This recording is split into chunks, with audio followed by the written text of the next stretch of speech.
Hi friends, இன்றைக்கி நம்ம பார்க்க போகிறது வந்து எள்ளு உருண்டை எப்படி வந்து கிராமத்தில் நம்ம பாட்டி எப்படி பண்ணுறாங்கிறத பார்க்கலாம் வாங்க. ஸோ அதுக்கு வந்து ஃபஸ்ட்டு நம்ம என்ன பண்ணோம் அப்படின்னா, வெறும் எள்ளு மட்டும் எடுத்து பண்ண மாட்டோம். அதுக்கு வந்து கூட வந்து ஆரிய மாவு, இந்த ராகி மாவு இருக்கு இல்லையா, ராகி மாவையும் ஃபஸ்ட்டு நம்ம ஆஃப் த ரேஷியோ வந்து எடுத்துப்போம். ஸோ அப்போ தான் வந்து அதனோட டேஸ்ட் வந்து ரொம்ப நல்லாயிருக்கும். ஸோ அதுக்கு என்ன பண்ணிக்கிட்டாங்க நம்ம பாட்டி பார்த்திங்கன்னா, ஆரிய மாவை எடுத்து தண்ணி ஊற்றி கலந்து ஓரளவுக்கு கரெக்டாக அந்த வர பதம் பார்த்திங்கன்னா உங்களுக்கு தெரியுது இல்லையா, வீடியோவில் தெரிகிற அந்த பதத்துக்கு நம்ம போட்டு இட்லி பாத்திரத்து மேலே ஃபஸ்ட்டு போட்டு நம்ம ஆவியில் அதை வந்து நம்ம வேக வைக்கணும். ஸோ அதுக்கு வந்து நம்ம பாட்டி இது வந்து போட்டு இது பண்ணிவிட்டு ஆவியில் வச்சு ஆவி தட்டுக்கு மேலே வந்து துணி போட்டு அதுக்கு மேலே இந்த மாதிரி கரெக்டாக அது வந்து வெந்து வரணும் ஃபுல்லாக. அதுக்காக இப்படி போட்டு வச்சுக்கிறோம்.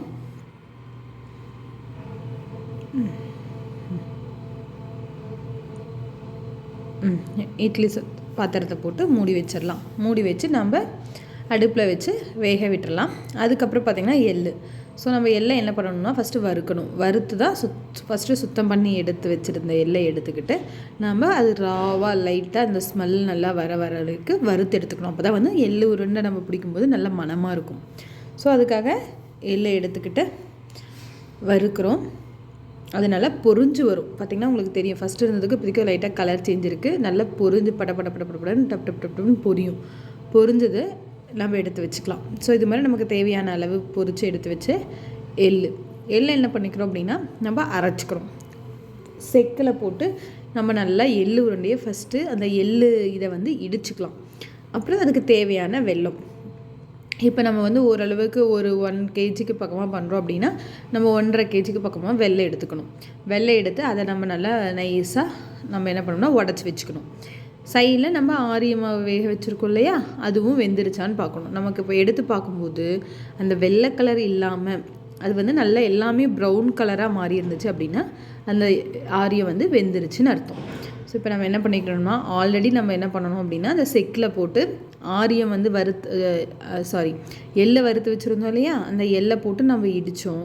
அது கூட இப்போ நம்ம வேக வச்சுருந்த ஆரியத்தையும் போட்டு ரெண்டையும் மிக்ஸ் பண்ணி இடிக்கிறோம். இடிக்கும்போது நம்ம என்னென்னா கொஞ்சம் கொஞ்சமாக எல்லாமே கொஞ்சம் கொஞ்சமாக போட்டு 3ஐயும் கொஞ்சம் கொஞ்சமாக போட்டு இடிக்கணும். இடிக்கும்போது பார்த்திங்க அப்படின்னா 3 மிக்ஸ் ஆகி நமக்கு எள்ளு வந்து ஆட்டோமேட்டிக்காக எண்ணெய் விடும். ஸோ நீங்கள் பாருங்களேன், உங்களுக்கு தெரியும்.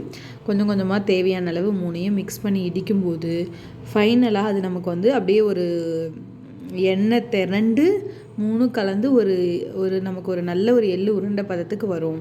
அதை நீங்கள் வந்து எள்ளு உருண்டை வந்து இப்போ கடையில் விற்கிறது வந்து அப்படியே ராவாக பண்ணுறாங்க. ஆக்சுவலாக அந்த காலத்தில் எள்ளு உருண்டை நம்மளோட முன்னோர்கள்லாம் பண்ணுறது வந்து பார்த்திங்கன்னா இப்படி தான். இதனோட டேஸ்ட்டே தனி டேஸ்ட்டு.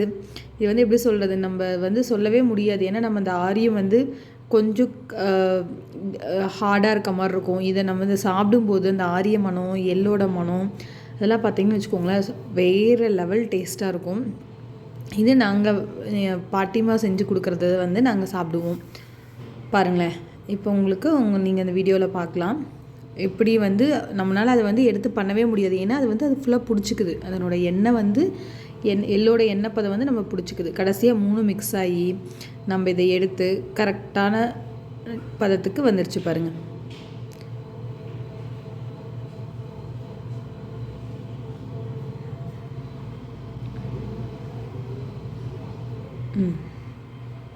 இப்போ எள்ளு உருண்டை ரெடி. நீங்களும் செஞ்சு பாருங்கள். Super taste. சப்ஸ்கிரைப் பண்ணுங்கள், சப்போர்ட்